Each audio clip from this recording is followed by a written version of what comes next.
Well, Assalamu alaikum warahmatullahi wabarakatuh. This is TOEFL writing section week 12 and the very final session. 12 week. It went so fast. It really went fast for me. And I hope I enjoyed every session with you. I hope that I made a difference towards your learning. You certainly did for me.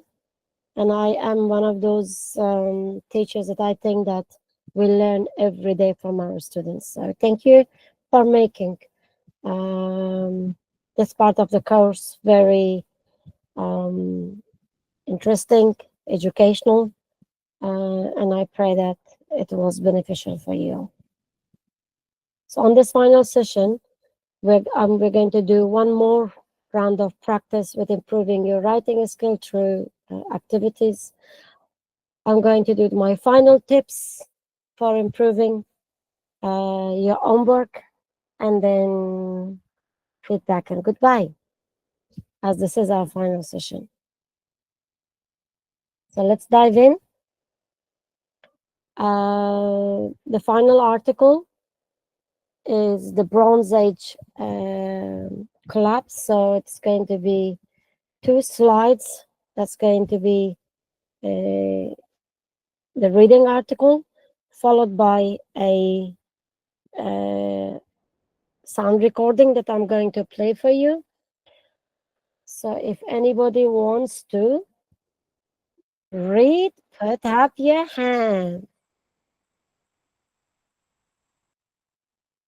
Let's. Okay, so I am seeing the top 3 at the moment. So Medina Amini, you're going to be reading first, followed by Rabia. So you're going to be sharing the first slide, and the second slide is going to be Malalai Azad. And if anybody else has put their hands up, I can only see one. So Malalai is going to be reading the second slide, since I don't see any other hand. And if there is any more, I'll let you guys know. So start, inshallah. Hello, ma'am. Good noon. Should I read only the first paragraph? Yes, so you're reading the first paragraph.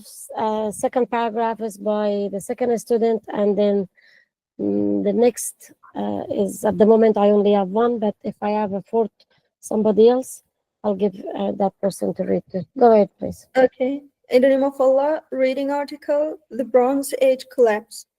For hundreds of years, several civilizations flourished in the eastern Mediterranean region. However, around the end of the 12th century before BCE, almost all of these civilizations suddenly collapsed. Historians call this event the Late Bronze Age collapse. The suddenness and mysteriousness of this collapse have given rise to a few theories about what actually caused it. Okay, next student. Okay, ma'am. The article, The Bronze Age Collapse. One of the leading theories suggests that climate change was a significant factor in the collapse. It is possible that climate change caused a long period of drought and famine, which negatively affected agricultural production. This, coupled with earthquakes and other natural disasters, could have led to widespread food shortages and migration away from impacted areas. The combination of all these factors may have weakened the governments of the area, making them extremely vulnerable. Thank you. And next slide I'm going to put in, and it's going to be Malalai Azad. And if anybody else wants to share the slide with Malalai, please put your hands up now, so I know. Otherwise, she will get it, the old slide. I don't see any hand. Malalai, you can enjoy the last slide. Sure. Another theory suggests that the collapse occurred when a group of seafaring pirates called the Sea Peoples invaded invaded the region. The sea people came from outside of the Mediterranean and were known for their advanced sailing technology and military tactics. Advantages which allowed them to raid and plunder coastal cities and settlements. The attack of the sea peoples may have disrupted trade routes and slowly weakened the militaries of the local civilizations. A third theory suggests that the collapse were caused by the instability of the political and economic system of the late Bronze Age civilization. Empires of the time were highly centralized, and wealth and power were almost entirely the hands of a few elites. These may have created social and economic inequalities that eventually led to widespread dissatisfaction and rebellion. The inability of the governments of the time to deal with these factors may have ultimately led to their collapse. Thank you. So next slide I'm going to play, and please listen. This is the sound recording, and I've shared this one so that you can listen again at your own time. Late Bronze Age collapse was sudden and its cause remains unclear to historians. While the arguments presented in the article you just read are interesting, they're somewhat unconvincing in my opinion. Here are some potential challenges to this theory.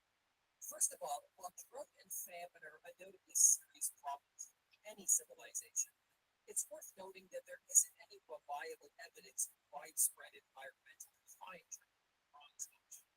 Recent research has suggested that the climate during this period may have actually been relatively stable and no different from earlier centuries. Additionally, not all of the civilizations in the region collapsed at the exact same time, which would have happened had disasters been.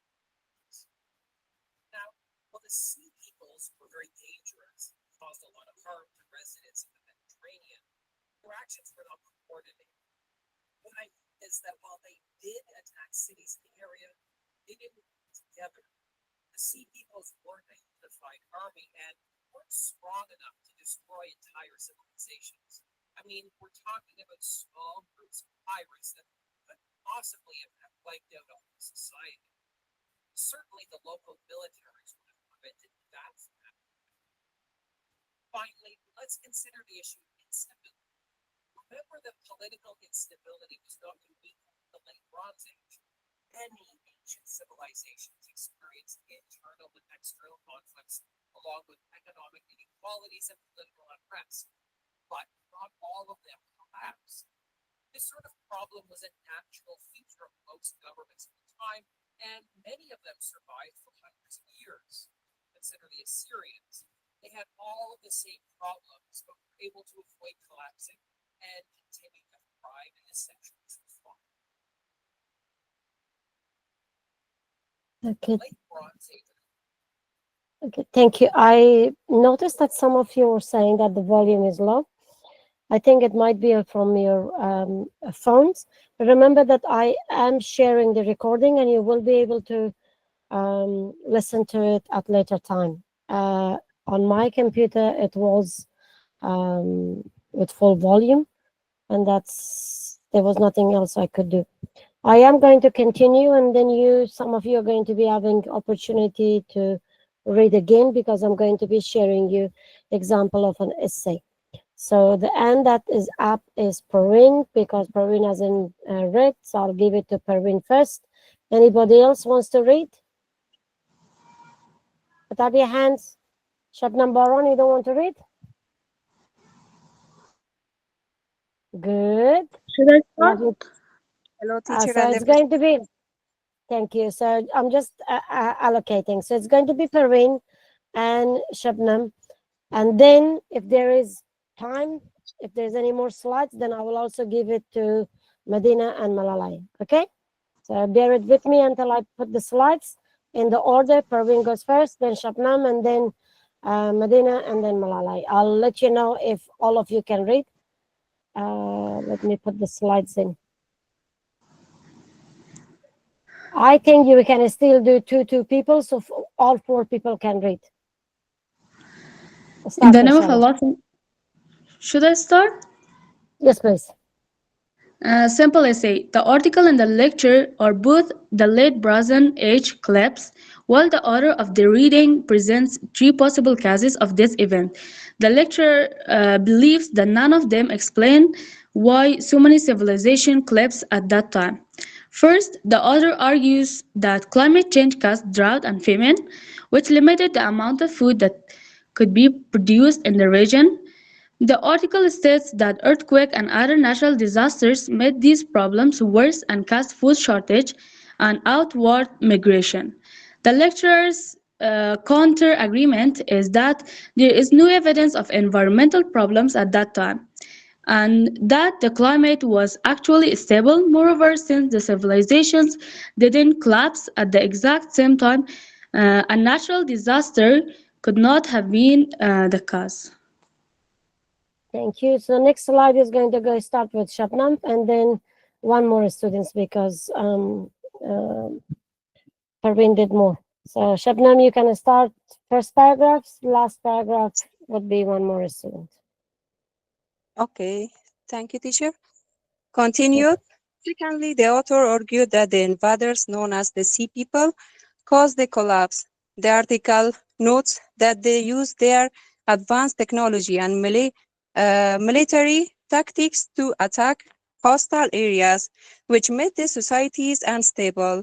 In contrast, the lecturer argues that the attack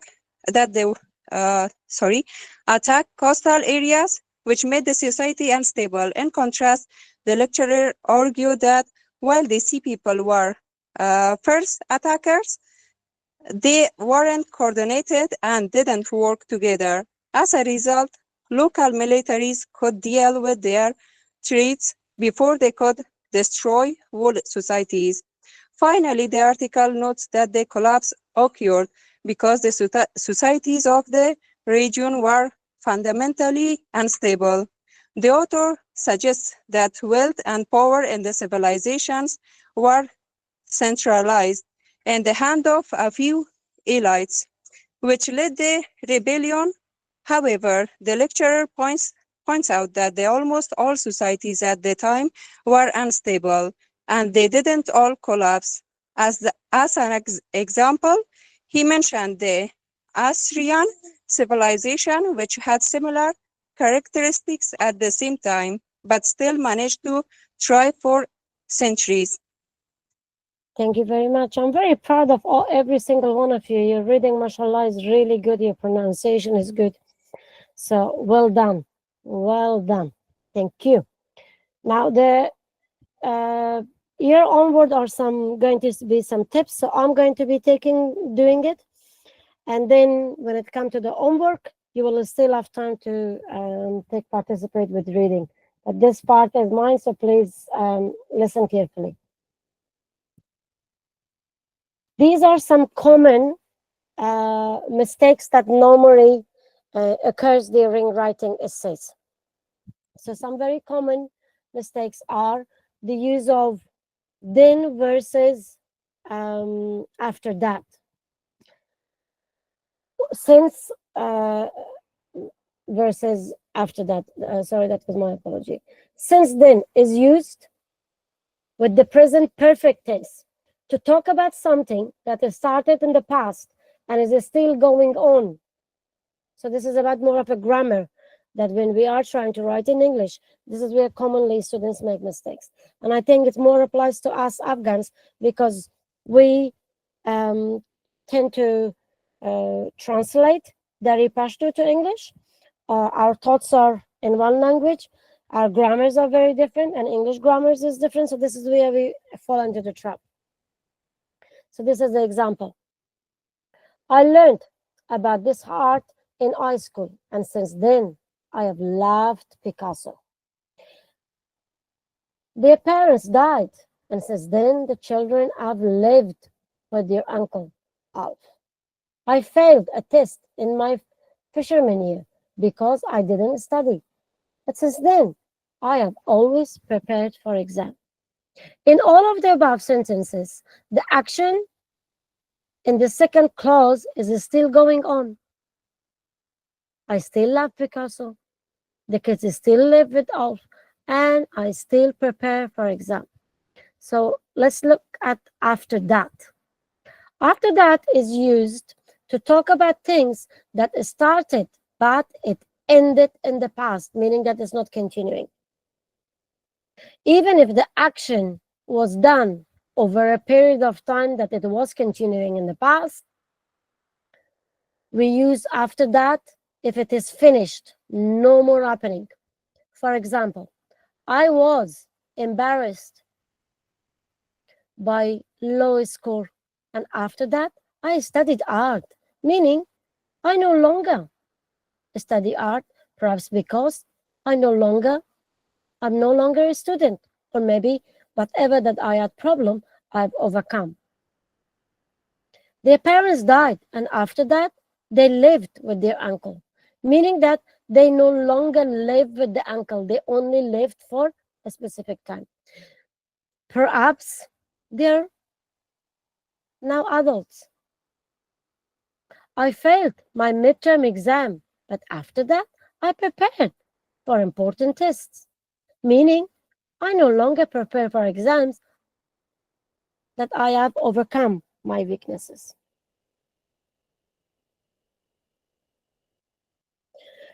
Another mistake that normally occurs during writing essay is writing numbers because there is a rules. And this is where I've noticed that in your essays that you do make mistakes, but on that I did not penalize you, knowing that I will be addressing it in my final lesson. Writing numbers properly can be tricky. There are few things to keep in mind. Remember that you should use a hyphen only in compound numbers between 21 and 99. Do not use an hyphen when numbers are greater than 99. So you should write 33, 133, 5,079. You should not write 7 hyphen 100, 133, 5,079.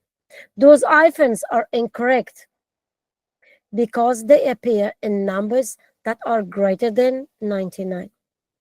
Another common mistakes that I did not mention, but I just want to tell you is when your numbers are low, when you're going from 1 to 9, it's okay to write numeric number. But once it is above 9, you should actually write the numbers in word. You should not be writing numeric number when writing essay or in academic writing too. Another mistake is although and but. The student often write a single sentence that contains the conjunction although and but. This is probably a bad idea. You should just pick one of them, not both. You can write, although I studied art, I couldn't pass the test. And you can write, I studied art, but I couldn't pass the test. Can you see how each of these sentences has just one of the conjunction? Don't write a sentence with both of them. You should not write as following. Although I studied art, but I couldn't pass the test. So the very last one is the typical mistakes that is done. And I'm hoping that you will take notice of it moving forward, not to use it. In contrast versus on the contrary, another term that is commonly misused by students. The student often misuse in contrast and on the contrary. This article will explain how they can be used correctly. In contrast, this is the easy one. Using contrast to compare two dissimilar things or a statement. When you are comparing two different items, that's what we mean by two dissimilar things. Aaron likes cats. In contrast, Simon likes dogs. Though we are talking about animals, but they are two different. The hawk uses his strength to solve problem. In contrast, Bruce Banner uses his intelligence. So here we are talking about the strength and intelligence. On the contrary, this one is tricky. On the contrary, is not used to compare two things or a statement. Instead, it is used to emphasize an aspect of a single thing or a statement. We use on the contrary to express something like, actually, here is what is true, like, I'm not tired. On the contrary, I'm full of energy. Harold doesn't fail his test. On the contrary, he got the highest score in class. So I hope that the final tips that I've covered in my final session has been beneficial for you. You can read it, and I don't want to make the session too long and suddenly bring too much grammar into it. For a 12-week course, I think we have covered enough. And Alhamdulillah, you guys are doing wonderful. I have been enjoying your essays in both for both questions. And last week I did make it challenging. I did give you both a style of writing for those who submitted. I loved it, and I did provide. If I have missed anyone's writing, please, I'll give you time towards the end so you could let me know. Though I checked, I hadn't. But just before I started the lesson, I noticed that maybe one or two since then I've submitted something. So if you have submitted it today, please be patient. I will attend to yours.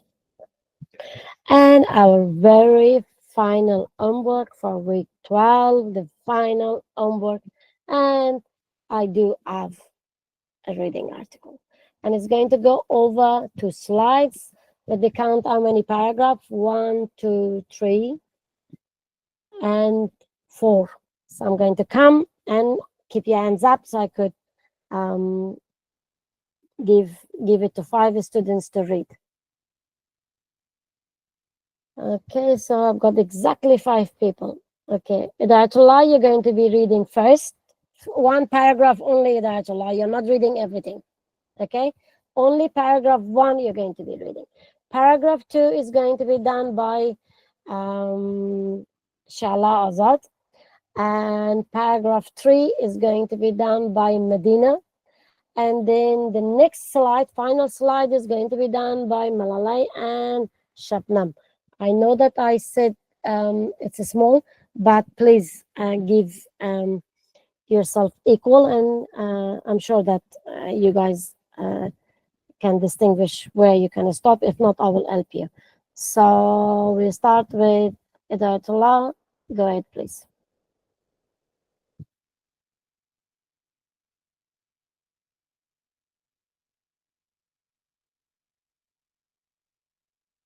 Have your mic on, please.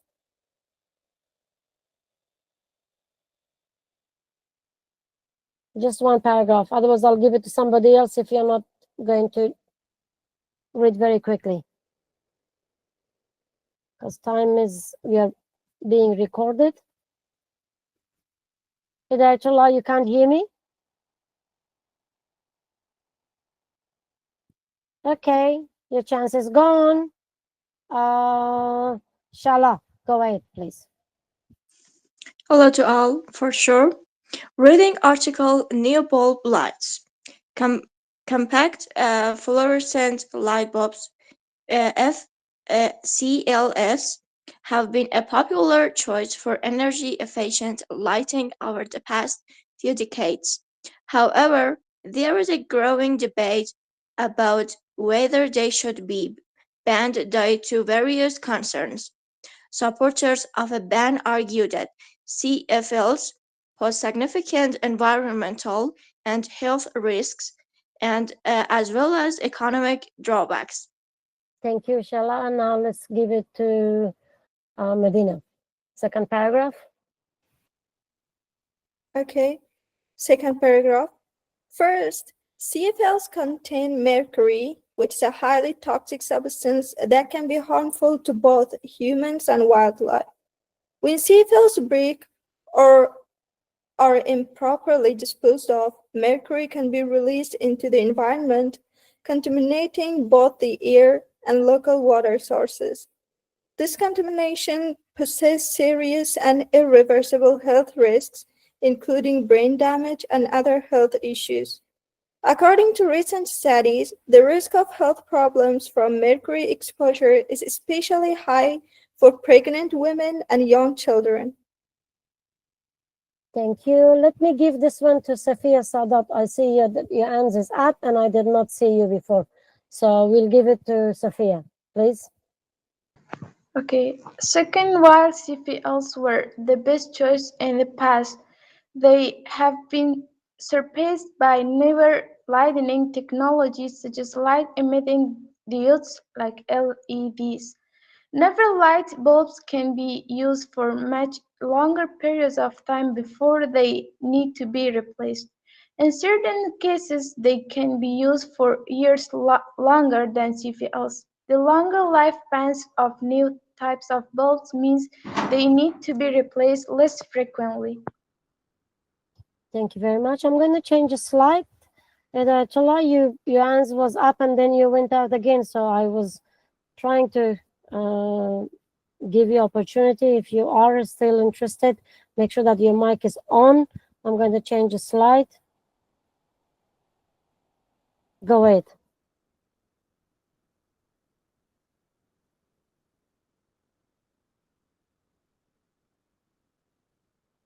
I think you've got internet problem.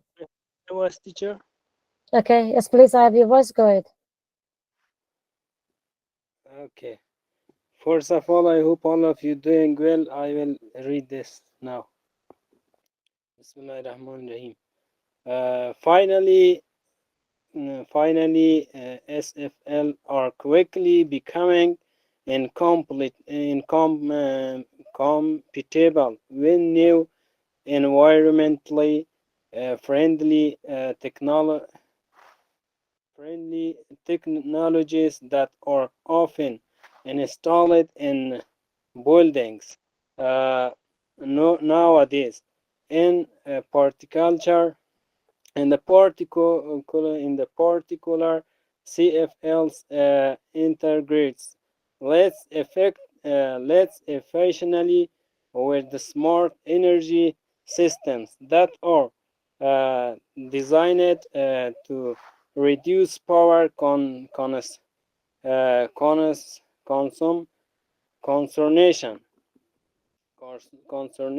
Consequently, their continued use limits the potential for energy saving in modern homes and business. Banning CFLs would pave the way for wider use of the smart lighting technologies, which make buildings more energy efficient. Thank you. Thanks. Okay, so I'm going to play the audio. Listen, and if the volume is down and you don't hear it clearly, remember the audio is being shared with you.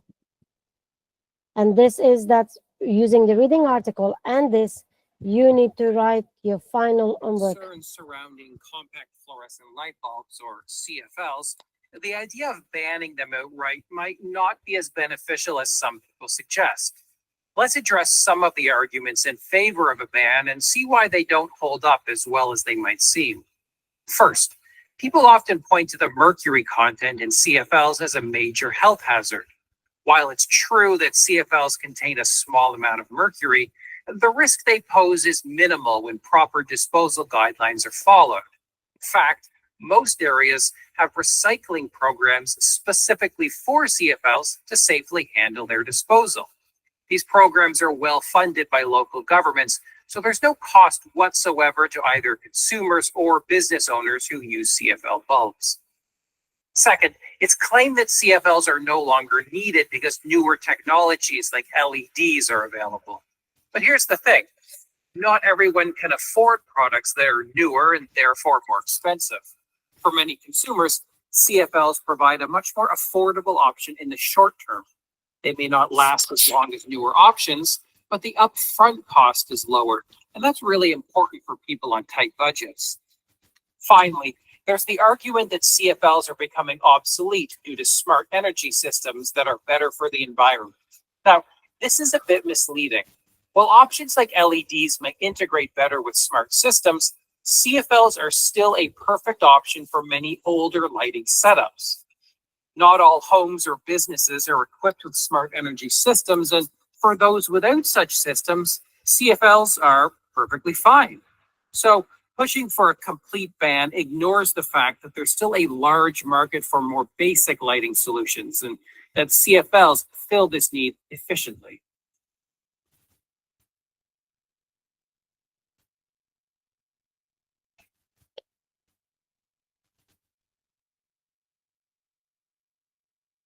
So basically, that brings us to the end of our lesson. And your final homework is about the reading article. Please, at your own time, read the articles, listen to the audio, and write your final essay for me. Send it to the email, and I will read, mark, and provide feedbacks via email, as I normally do. I am positive that we are not going to have another live session. This is your final session. So with that, I also want to remind you that please make sure that you complete the attendance. And if I have said something or I have given you feedback that may have hurt your feeling, so I officially ask you to forgive me. May Allah subhanahu wa ta'ala keep you all happy and successful in all aspects of life. I will stop the recording, and if you have any questions, I will listen to you. Similarly, if you have any feedback, if there's something that you think that we should do to improve TOEFL IBT, I will listen to you.